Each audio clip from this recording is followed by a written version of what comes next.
My lungs were filling with ash, and the cold of death was already claiming my extremities.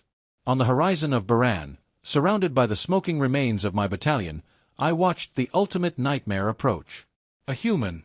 The predator my instructors had described as a demon of flesh and blind fury. I closed my eyes, expecting the killing blow. But what I felt was not the cold steel of a bayonet. It was the impossible warmth of hands that refused to let me slip into absolute darkness.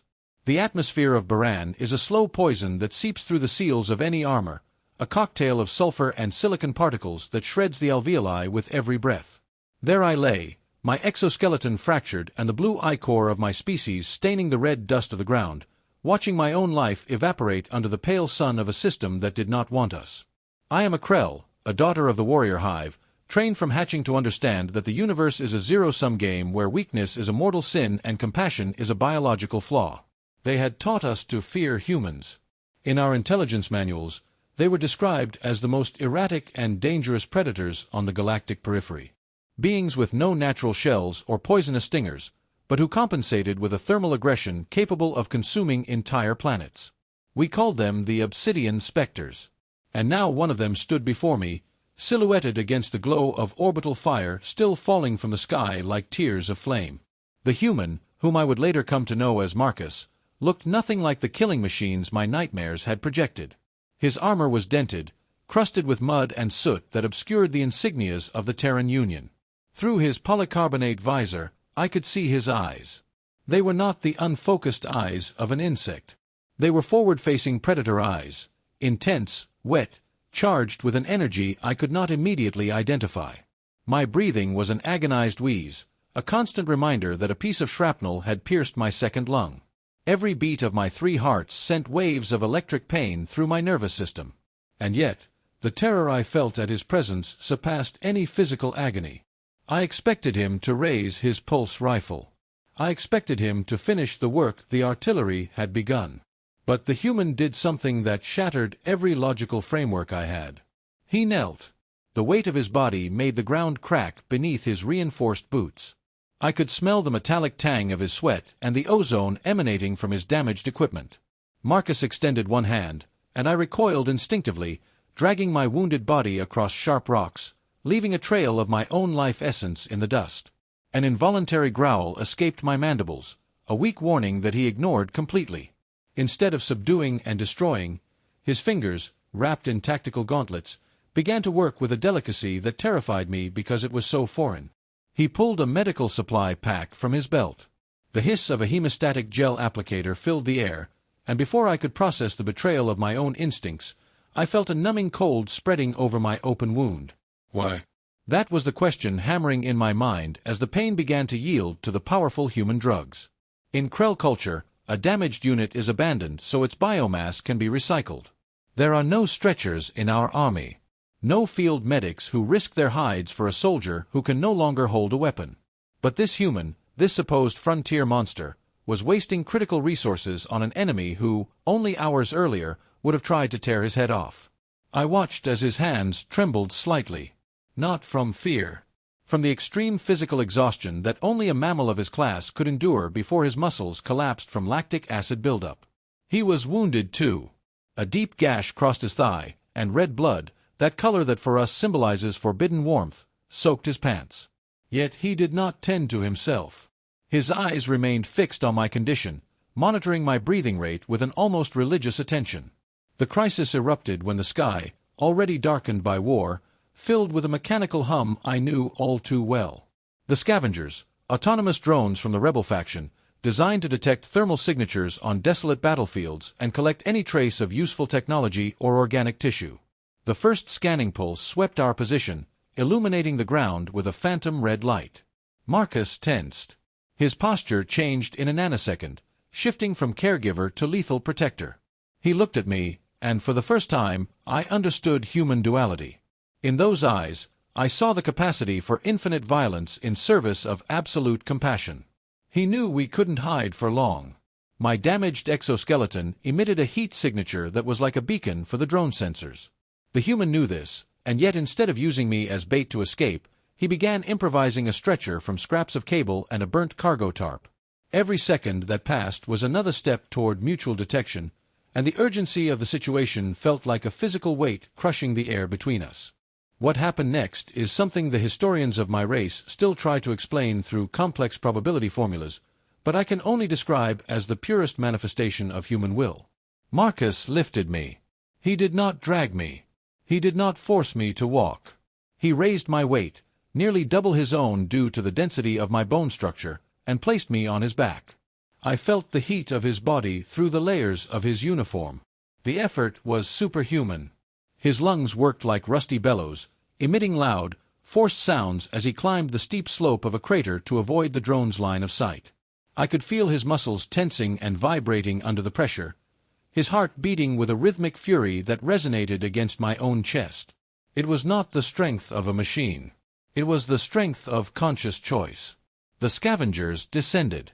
3 light assault units, their optical lenses gleaming with electric malice. Marcus set me down carefully behind a pillar of melted basalt and turned to face the machines. He had no heavy ammunition, just a service pistol and a carbon alloy combat knife. I watched him fight. It was a dance of brutal necessity. He moved with an efficiency that defied fatigue, using the terrain as a weapon. He took hits from kinetic projectiles that would have shredded any one of my species, but the human endoskeleton, reinforced by adrenaline and that stubborn refusal to die, kept him standing. He bled from multiple wounds. His face was a mask of mud and crimson blood. But his screams were not of pain. They were an ancestral challenge that seemed to emanate from deep within his genetic code. When the last drone was reduced to smoking scrap, Marcus collapsed to his knees beside me.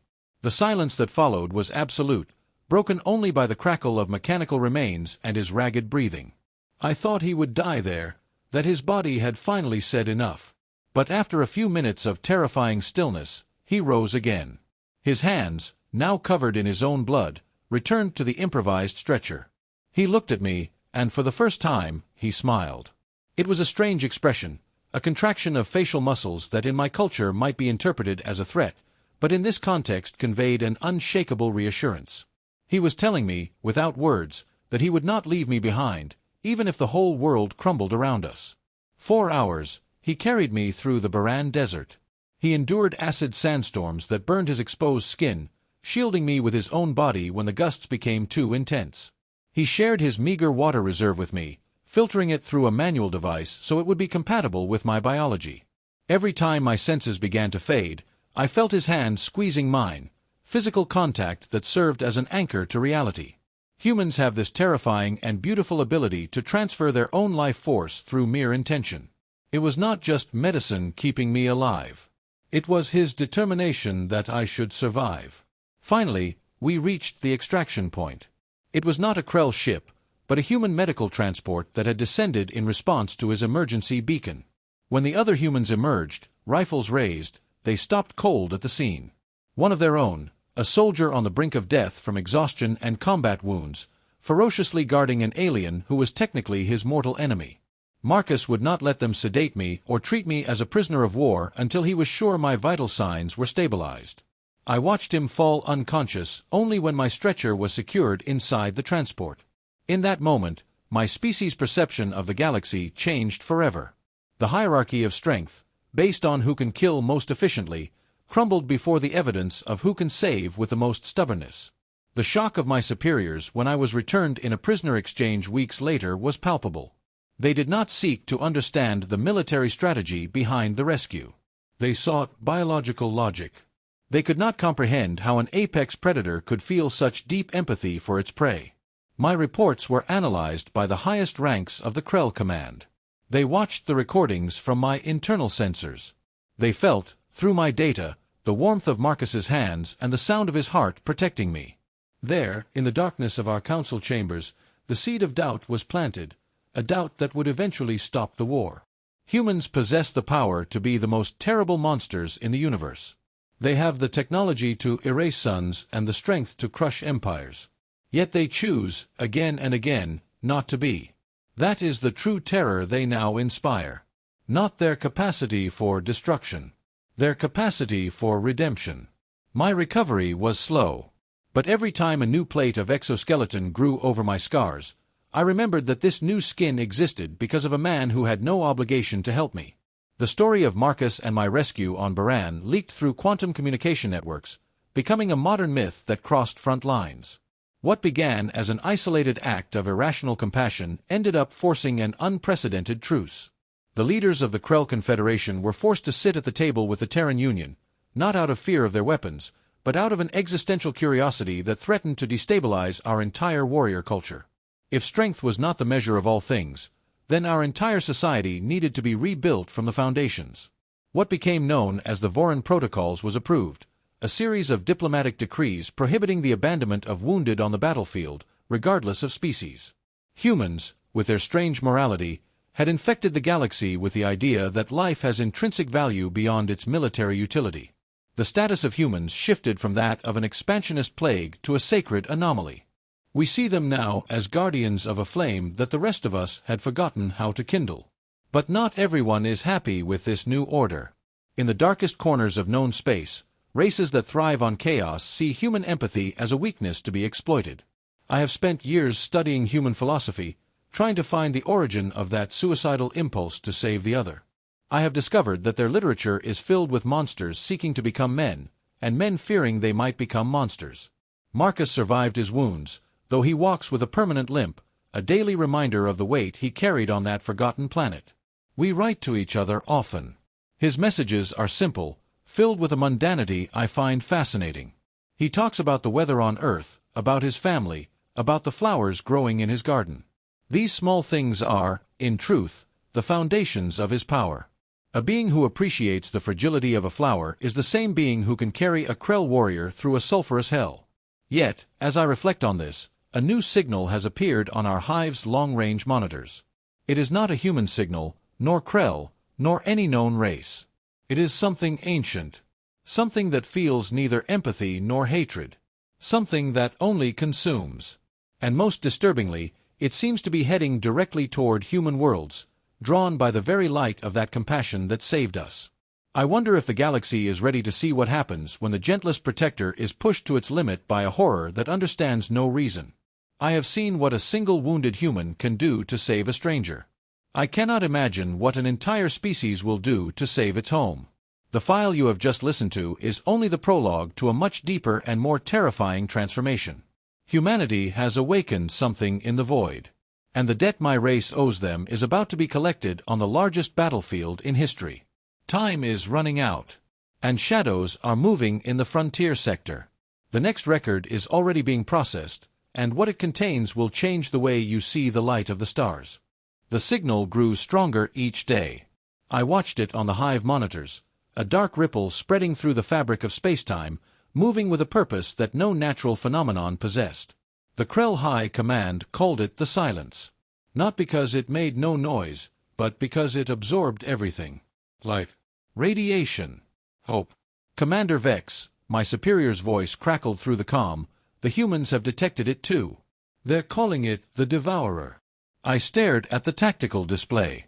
The Devourer's trajectory was unmistakable now, a straight line aimed at the heart of Terran space. Earth's primary colonies lay directly in its path. The calculations were simple. 6 weeks until first contact. 3 months until humanity's outer worlds turned to ash. Why are we still here? I asked. My superior's compound eyes flickered with something I had never seen before. Uncertainty. The Council is debating. Debating. I felt my mandibles tighten. The humans saved our wounded. They shared their water. They carried our soldiers through acid storms while we watched from orbit and did nothing. And now we are debating. The silence on the other end of the comm was answer enough. I closed the channel. Then I opened another. Marcus, can you hear me? The response came after several seconds, his voice rough but familiar. Xel. I was wondering when you'd call. Your sensors have detected it. A pause. Yeah. We've detected it. What are you going to do? Another pause, longer this time. When Marcus spoke again, his voice had changed. It was quieter, but there was something underneath it that I had heard once before, on Baran, when the scavenger drones descended and he chose to fight rather than run. We're going to stop it. How? We don't know yet. But we're going to figure it out. That's what we do. I looked at the display. The Devourer's dark ripple had grown since I last checked. It was moving faster now, as if it sensed that someone was watching. Marcus, the Krell High Command will not act. They are afraid. The Council is paralyzed. You will face this alone. Alone. He almost laughed. Xel, we've been alone before. We're used to it. That is not a comfort. It's not supposed to be. It's just the truth. He paused. But thank you. For calling. For caring. I did not know how to respond to that. In Krell culture, gratitude was transactional, a debt to be repaid, not a feeling to be expressed. But Marcus had never cared about Krell culture. I will be there, I said finally. Where? Wherever the Devourer strikes first. I will be there. Xel, that's not your fight. You're not cleared for combat. Your injuries. My injuries are healed. And the Voran protocols give me the right to protect wounded soldiers, regardless of species. If humans are about to become wounded soldiers, I am within my rights to assist. A long silence. Then Marcus laughed, a real laugh, tired but warm. You've been reading our legal documents again. I have been studying human philosophy. Your legal documents are surprisingly accessible. Xel, you're something else, you know that? I am a daughter of the Krell warrior hive. I am trained to kill efficiently and without hesitation. But I am also alive because a human carried me through hell. That debt will be paid. It doesn't have to be paid, Xel. That's not why I saved you. I know. That is precisely why it must be paid. 3 weeks later, I stood on the bridge of a Krell science vessel, one of the few that the High Command had reluctantly authorized to observe the Devourer's approach. Officially, we were there to collect data. Unofficially, I had smuggled weapons onto the ship, and my crew knew it. The humans had gathered their fleet at the edge of their outermost colony, a world called Horizon. I watched through the long-range scanners as hundreds of Terran ships formed up in defensive positions. They were outnumbered by the darkness approaching them. Their weapons had never been tested against anything like the Devourer. And yet, they did not run. They're going to die, whispered my navigation officer, a young Krell named Vorn. All of them. I looked at him. Perhaps. And we're just going to watch. I turned back to the display. The first wave of darkness was visible now, even to the naked eye, a wall of nothing moving through the stars, erasing everything it touched. No, I said. We are not going to watch. I opened a channel to the human fleet. Marcus. This is Xel. I am bringing the Krell science vessel Truthseeker into your formation. My weapons are limited, but my crew is willing. The response came immediately. Xel, you don't have to. I know. I am choosing to. The Voran protocols give me the right to protect wounded soldiers. You are about to become wounded soldiers. I am within my rights. Another pause. Then Marcus said, Your High Command is going to have a lot of questions for you after this. Let them, I said. I have been studying human philosophy. I have learned that sometimes it is better to ask for forgiveness than permission. Marcus laughed again. You're learning fast. I had a good teacher. The darkness approached. The human fleet held its position. And I, a daughter of the Krell warrior hive, ordered my ship forward into the line of fire. Behind us, the galaxy watched. And somewhere in the darkness of our council chambers, the seeds of doubt that had been planted on Baran were finally beginning to sprout. The Devourer struck Horizon first. Not with weapons. Not with ships. It simply arrived, a wave of anti-light that washed over the colony's defensive perimeter and left nothing behind. No explosions. No debris. Just absence. I watched from the Truthseeker's bridge as an entire human battle group vanished from our sensors. 12 warships. 8,000 souls. Gone between one heartbeat and the next. Shields up, I ordered. Full power to forward arrays. My tactical officer, a young Krell named Jax, stared at his display with wide eyes. Commander, the energy signature, it's not reading as any known weapon. It's not reading as any known anything. Does that matter? No, Commander. but it makes it hard to shoot back. On the human flagship, Marcus was giving orders in that calm, steady voice I had learned to recognize. His fleet was reforming, moving into a tighter formation, pulling their damaged ships behind their heavier cruisers. They were not retreating. They were repositioning. "Marcus," I transmitted. "My sensors cannot track the Devourer's firing pattern."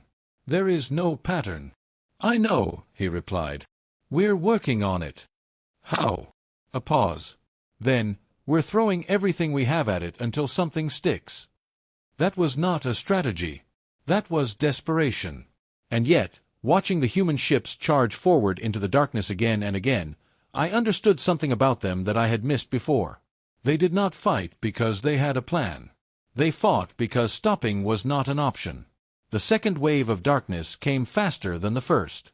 I saw it on our screens, a ripple of nothing expanding outward from the Devourer's core, heading straight for the human flagship. "Marcus!" I shouted. "Evasive!" "I see it." He did not move. His ship held its position at the center of the formation, weapons blazing into the void, while the darkness rushed toward him. I acted without thinking. "Jax, full thrust. Intercept course." "Commander, that's suicide." "Do it." The Truth Seeker lurched forward, its engines screaming in protest. We crossed the distance in seconds, seconds that felt like hours. I watched the darkness grow larger on our view screen, watched it swallow the stars one by one, watched it reach for the human ship that had become, against all logic, something like a friend. We made it. Barely. The Truth Seeker slid between the Devourer's wave and the human flagship. Our shields flared, bright white, then red, then nothing. The hull groaned. Sparks rained from overhead conduits. But we held. The darkness passed around us, splitting into two streams that reformed behind our position. It had not destroyed us. It had flowed around us. Marcus's voice came through the calm, strained but alive. "Xel, what did you just do?" "I have no idea." But I looked at my sensors, and I saw something that made my blood run cold. The Devourer's energy signature had shifted. It was not ignoring us anymore. It was studying us. "Marcus," I said slowly, "I think it's never encountered a Krell ship before." "Meaning what?" "Meaning it didn't know how to destroy us. It had to learn." A long pause. Then, "Xel, get your ship out of there. Now." "Why?" "Because if it's learning, it's going to come back with answers. And next time, it won't miss." I looked at my damaged shields. My wounded crew. The darkness gathering on the edge of the system, preparing for another strike. "No," I said. "No. Marcus, you are not going to face this alone. I told you that before. I meant it." The human fleet was regrouping. The darkness was regathering. And somewhere in the depths of the Devourer's ancient consciousness, it was recalculating, readapting, learning how to kill us. I had spent my entire life training to destroy enemies I could see. Now I faced something that did not follow any rule my species had ever written. But I was not afraid. Because I had learned something from the humans, something that no Krell manual had ever taught me. Sometimes, the only way to win is to refuse to lose. "All hands," I announced, "prepare for second engagement. We are not leaving." My crew looked at me, some with fear, some with doubt, some with something that might have been pride. "Aye, Commander," Jack said finally. "We are not leaving." The darkness surged forward. The human ships turned to meet it. And the Truth Seeker held its place between them, a small, stubborn vessel full of small, stubborn creatures who had decided that some things were worth dying for. Behind us, the galaxy watched. And in the darkness of our council chambers, the seeds of doubt were finally blooming into something new. Something that felt, against all logic, like hope. The Devourer's third wave was different. Slower. Calculated. It did not rush toward us like an avalanche. It crept, testing, probing, a predator that had learned caution. Marcus noticed it too. "Xel, it's changing tactics." "I see it." "Our weapons are having less effect each time. It's adapting faster than we can." A flash of light interrupted him. Not from the Devourer. From behind us. I turned to the sensor display and felt my mandibles drop. Ships. Dozens of them. Hundreds. Krell warships, emerging from FTL in perfect formation, spreading across the void like a blade. "Commander," Jax breathed, "those are—" "The home fleet," I finished. The Council finally made a decision. The comm channel crackled with a voice I had not heard in years. Commander Thrax, leader of the Krell High Command, his tone clipped and formal. "Human fleet, this is Commander Thrax of the Krell Confederation. We are here to assist. Our scanners indicate you are in need of reinforcements." Marcus's response came after a long pause. "Commander Thrax, I appreciate the help. But why now?" A longer pause. Then Thrax said something I never expected to hear from a Krell commander. "Because we should have come sooner." The Devourer's wave hit the Krell formation first. Our ships were built for this. Heavy armor, redundant shields, weapons designed to punch through the toughest defenses. But the Devourer's darkness did not care about armor. It did not care about shields. It cared only about consumption. 3 Krell cruisers vanished in the first minute. Thrax did not flinch. "All ships, Titan formation. Rotate damaged vessels to the rear. We hold the line." Holding the line was not a Krell phrase. It was a human one. I wondered how long Thrax had been studying them. The battle lasted hours. Our combined fleet fought wave after wave of darkness, losing ships, losing soldiers, losing hope. But we did not break. The humans refused to retreat. The Krell refused to abandon them. And slowly, something began to change. The Devourer's attacks grew weaker. Not because we were damaging it, we could not even find its core, but because it was running out of something. Energy. Mass. I did not know. But the darkness was thinning. "Marcus," I transmitted, "the Devourer is weakening. I do not know why." "Maybe it's not used to fighting back," he said. "Maybe it's only ever faced prey that ran." I looked at the display. The human fleet was shattered, less than half its original strength. The Krell fleet was in similar condition. But the Devourer was slowing. "One more push," Marcus said. "Everyone. Everything. Now." I did not hesitate. "All ships, this is Commander Xel. Full forward. Maximum firepower. We end this." The combined fleet surged forward, humans and Krell together, their ships intermingled in a formation that would have been unthinkable weeks ago. We fired everything we had. Rail guns. Plasma cannons. Experimental weapons that the humans had been saving for an emergency. The Devourer screamed. Not a sound, a psychic pulse that tore through my mind, through the minds of my crew, through every being in the system. I saw images. Memories. Ancient worlds consumed by darkness, civilizations wiped from existence, stars swallowed whole. The Devourer was not a weapon. It was a scar, the remnants of something that had been destroyed long ago, given purpose by the void between galaxies. It had been drifting for eons, consuming whatever it found, growing stronger with each meal. But it had never encountered prey that fought back. Prey that refused to run. Prey that would rather die than surrender. The darkness collapsed. Not exploding, simply ceasing, folding in on itself until there was nothing left but empty space and the scattered wreckage of 2 fleets that had decided to stand together. Silence filled the comm channels. Then Marcus spoke. "Xel, we're still here." I looked at my damaged ship. My wounded crew. The stars shining through the holes in our hull. "Yes," I said. "We are." The war ended that day. Not because one side defeated the other, but because both sides realized they had been fighting the wrong enemy. The Devourer was gone, but something else had taken its place. Something that the galaxy had never seen before. An alliance. I sat in my quarters that night, watching the stars through a cracked viewport. Marcus sent me a message. Short, simple, human. "Thank you. For not running." I typed my reply. "I learned that from you. The galaxy would never be the same. But for the first time in my life, I thought that might be a good thing. The Krell and the humans had shed blood together. We had lost ships, soldiers, friends. But we had gained something too. Hope. And hope, I was learning, was the most dangerous weapon of all.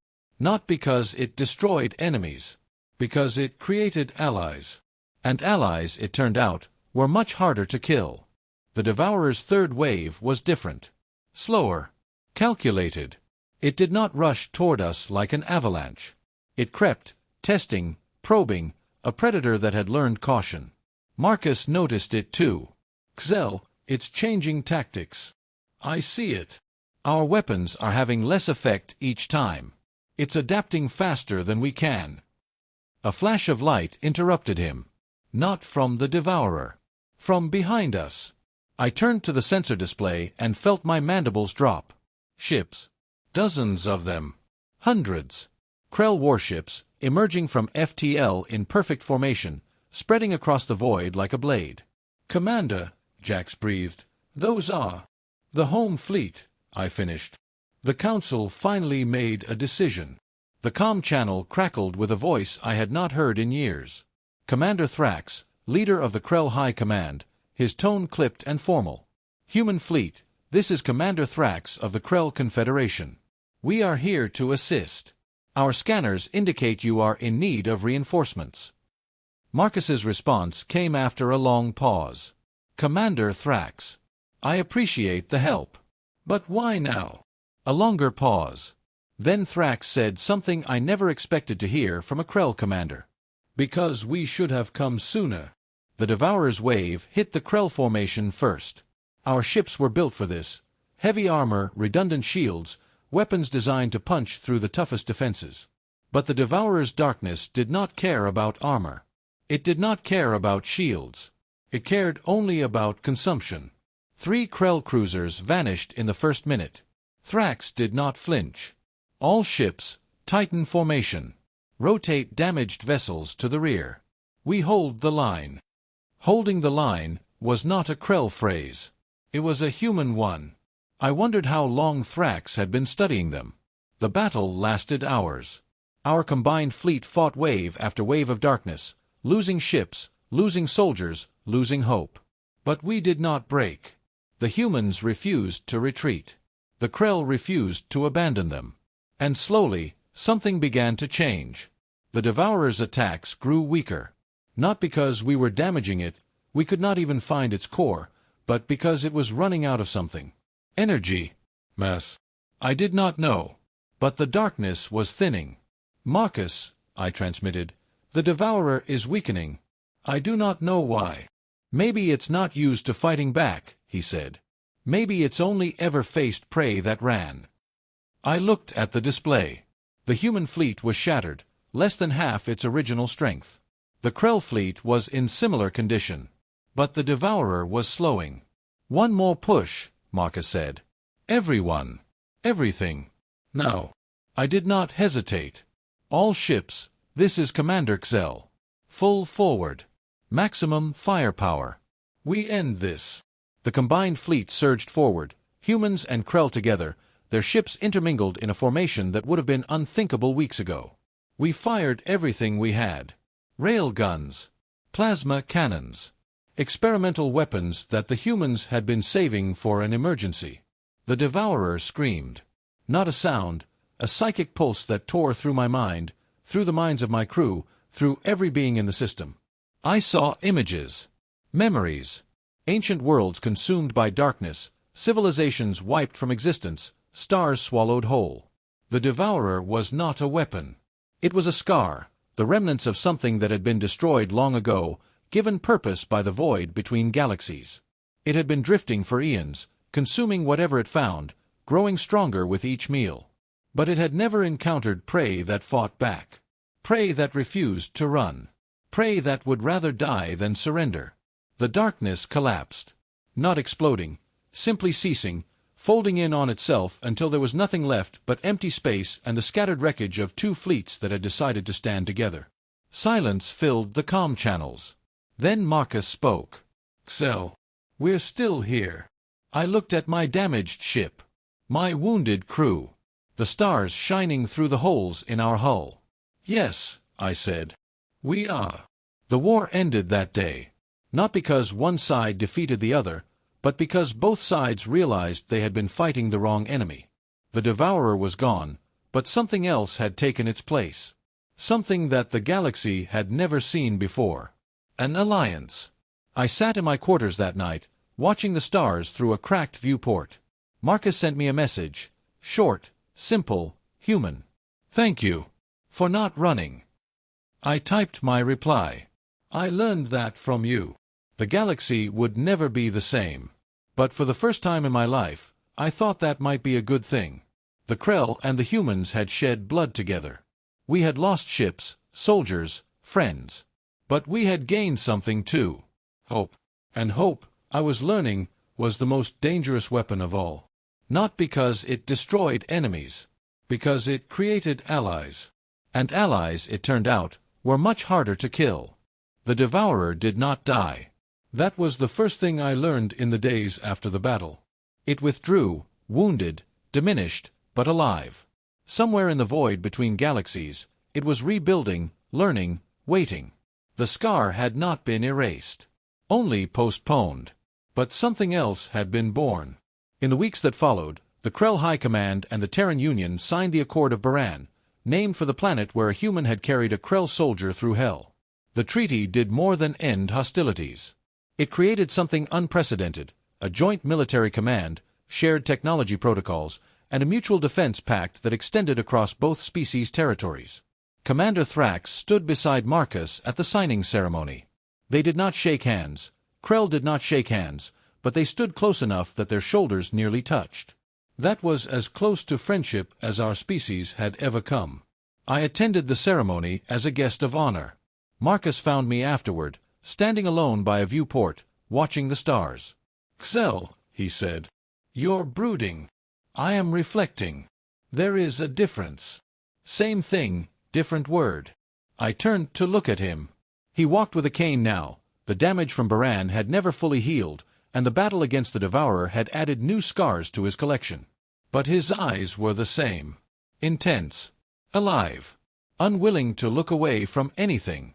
"The Devourer will return," I said. "I know. Next time, it will be stronger." "I know. And we may not win." He smiled.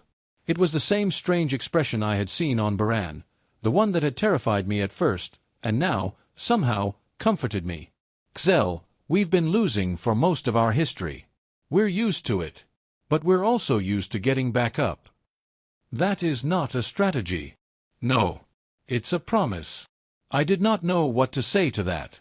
So I said nothing. I stood beside him at the viewport, watching the stars, and I thought about everything that had changed since a human soldier had knelt in the ash of a dying world and refused to let me die. The Voran protocols had spread beyond our two species. Other civilizations, watching from the shadows, had begun adopting similar laws. Wounded soldiers were no longer abandoned on battlefields. Medical aid was extended to enemies as well as allies. The old ways, the brutal, efficient ways, were dying. Not quickly. Not without resistance. But dying.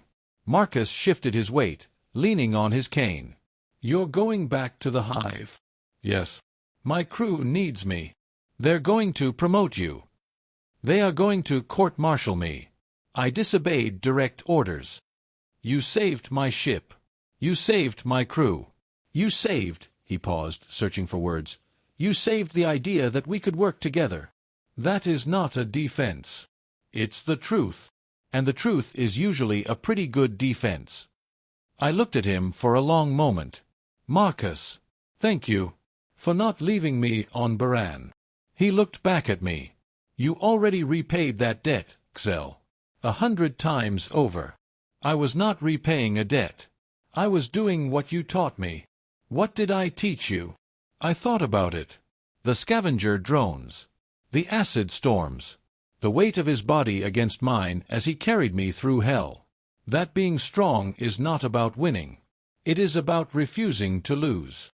He smiled again, a tired, warm, human smile. "Yeah," he said. "That's about right." The transport ship carried me back toward Krell space. Through the viewport, I watched the human fleet grow smaller, then disappear. Marcus had returned to Earth, to his garden, to his family. The war was over. The peace had begun. But the Devourer was still out there. Waiting. learning, growing stronger. And somewhere in the darkness between galaxies, the old scar was healing, preparing to strike again.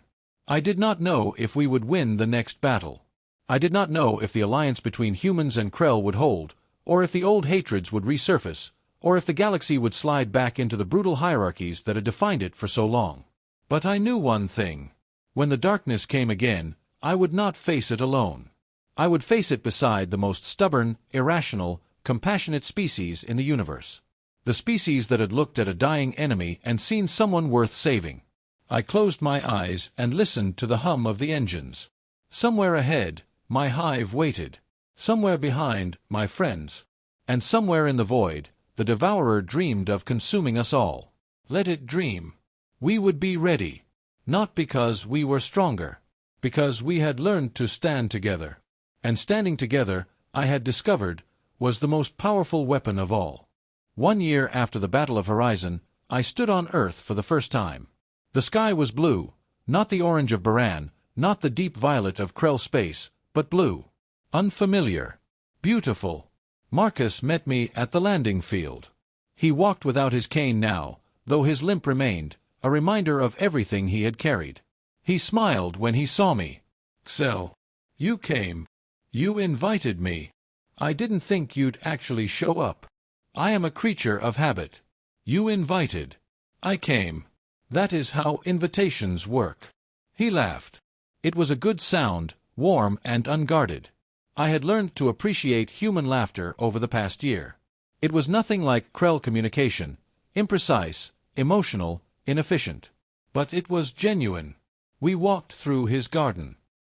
He showed me the flowers he had told me about in his messages. Roses, he called them, though they looked nothing like the crystalline formations I had expected. They were soft, fragile, easily crushed. "They're beautiful," I said. "They're a pain to maintain," he replied. "But worth it." I understood. The garden was not about the flowers. It was about the act of tending, the choice to nurture rather than destroy. We sat on a bench overlooking a field of green grass, he called it, though it bore no resemblance to the hardy mosses of Krell worlds. The sun was warm on my exoskeleton. Strange, but not unpleasant. "The Council approved the Joint Defense Initiative," I said. "Krell and human ships will patrol the border together. If the Devourer returns, we will face it as one fleet." Marcus nodded. "And the Voran protocols? 17 species have signed. More are considering. The old ways are dying." "Good." I looked at him. "You are not surprised. I've been watching the galaxy for a long time, Xel. I've seen a lot of things change. But I've never seen compassion spread this fast. Perhaps it was always there, waiting for someone to show that it worked." He smiled again. "Maybe." We sat in silence, watching the sun sink toward the horizon. The sky turned orange, like Baran, like the world where everything had changed. But this orange was different. This orange was peace. "Marcus," I said, "thank you. For everything." "You already thanked me." "I know. But I wanted to do it again." He looked at me. "You're welcome, Xel. For everything." The sun set. The stars came out. And somewhere in the darkness between galaxies, the Devourer waited, wounded, diminished, but still alive. It would return. We both knew that. But when it did, it would not find a divided galaxy. It would not find prey that ran. It would find humans and Krell and a dozen other species standing together, shoulder to shoulder, refusing to lose. Because that was what we had learned. Not how to win. How to refuse to lose.